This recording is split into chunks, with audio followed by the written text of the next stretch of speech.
नमस्कार दोस्तों, मैं चंदन सिंह नेगी एक बार फिर से स्वागत करता हूं आप सभी का हमारे YouTube channel tour guide with Negi ji में। दोस्तों, आज हम जानेंगे गंगा नदी के किनारे बसे एक शहर कानपुर में घूमने के 10 प्रमुख पर्यटक स्थलों के बारे में। वैसे तो दोस्तों, ये शहर अपने कपड़ा उद्योग और चमड़ा उद्योग के लिए पूरे भारत में प्रसिद्ध है और उत्तर प्रदेश का प्रसिद्ध औद्योगिक शहर है।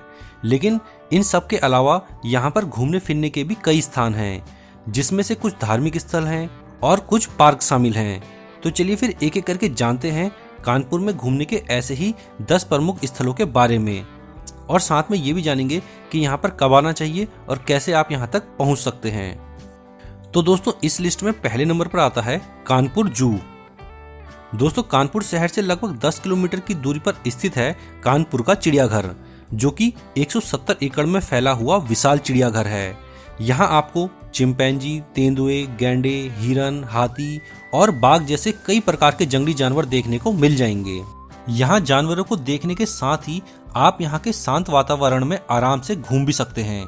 इसके अलावा यहाँ पर झील है, मछली घर है और बच्चों के खेलने के कई प्रकार के झूले भी हैं। इसके बाद अगले स्थान पर आता है मोती झील। मोती झील कानपुर शहर से 3 किलोमीटर दूर पानी की एक झील है। इस झील में पीने के पानी का भंडार है और कानपुर का ये एक प्रसिद्ध पर्यटक स्थल भी है। यहाँ पर बगीचे और बच्चों के खेलने के पार्क भी हैं, तो फैमिली के साथ वक्त बिताने के लिए तो ये एक अच्छी जगह है। इस झील का निर्माण ब्रिटिश टाइम में किया गया था और उस समय ये यहाँ पे मनोरंजन की एक प्रमुख स्थान था। इसके बाद अगले स्थान पर आता है JK temple. JK temple Kanpur का एक प्रसिद्ध मंदिर है, जिसे श्री राधा कृष्ण मंदिर के नाम से भी जाना जाता है।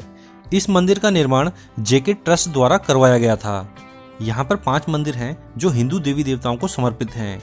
इस मंदिर की वास्तुकला देखने लायक है, क्योंकि इस मंदिर को नक्काशीदार सफेद संगमरमर से बनाया गया है। मंदिर देखने में बहुत ही सुंदर है और विशिष्ट त्योहारों के दौरान यहाँ पर श्रद्धालुओं की भारी भीड़ आती है।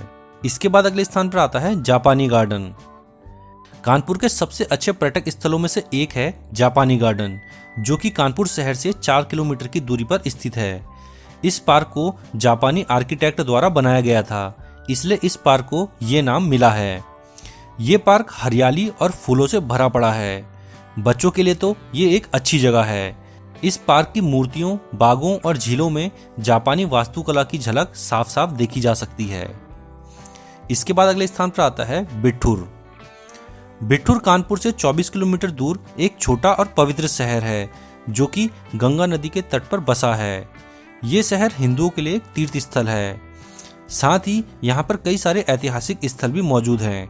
इस शहर को लव और कुश का निवास स्थान कहा जाता था और ये शहर भारत के स्वतंत्रता संग्राम में विद्रोह का गवाह भी रहा है। यहाँ आप गंगा घाटों पर स्नान करने के साथ ही शांति में कुछ पल बिता सकते हैं।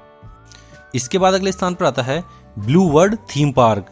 दोस्तों, कानपुर शहर से 25 किलोमीटर दूर ये एक शानदार पार्क है, जो कि परिवार और दोस्तों के साथ पिकनिक मनाने के लिए अच्छी जगह है।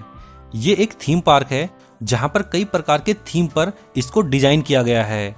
यहाँ पर कई प्रकार के झूले लगते हैं, जिनका अलग अलग चार्जेस है।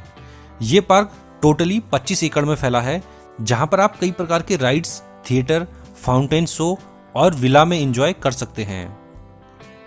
इसके बाद अब अगले स्थान पर आता है गौतम बुद्ध पार्क। दोस्तों, गौतम बुद्ध पार्क कानपुर शहर से 11 किलोमीटर दूर मनोरंजन की एक अच्छी जगह है। ये भी पिकनिक मनाने के लिए खास जगहों में से एक है। ये पार्क शहर की भीड़भाड़ से दूर शांति प्रदान करता है। अगर आपको कानपुर में किसी शांत जगह की तलाश है, तो गौतम बुद्ध पार्क इसको देखते हुए ही बनाया गया है। इसके बाद अगले स्थान पर आता है इस्कॉन टेम्पल। दोस्तों, इस्कॉन टेम्पल कानपुर का एक भव्य और सुंदर मंदिर है। ये मंदिर 2014 में बनकर तैयार हो गया था। ये मंदिर अपनी खूबसूरती के चलते हर साल लाखों श्रद्धालुओं को आकर्षित करता है। ये मंदिर 15 एकड़ में फैला है, जिसमें बनी बेहतरीन वास्तुकला और भव्य मीनारें देखकर हर कोई दंग रह जाता है। तो अगर आप कानपुर घूमने आते हैं, तो इस मंदिर को भी अपनी लिस्ट में जरूर शामिल कर लें। ये मंदिर शहर से 13 किलोमीटर की दूरी पर स्थित है। इसके बाद अगले स्थान पर आता है फूलबाग। कानपुर में फूलबाग घूमने की एक सबसे अच्छी जगह है।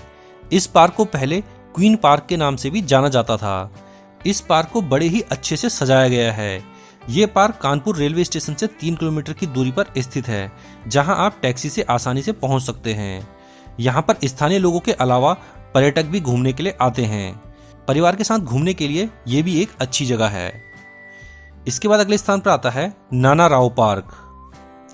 कानपुर के नाना राव पार्क को कंपनी बाग के नाम से भी जाना जाता है। ये एक सार्वजनिक पार्क है जिसे नाना साहिब के सम्मान में बनवाया गया था।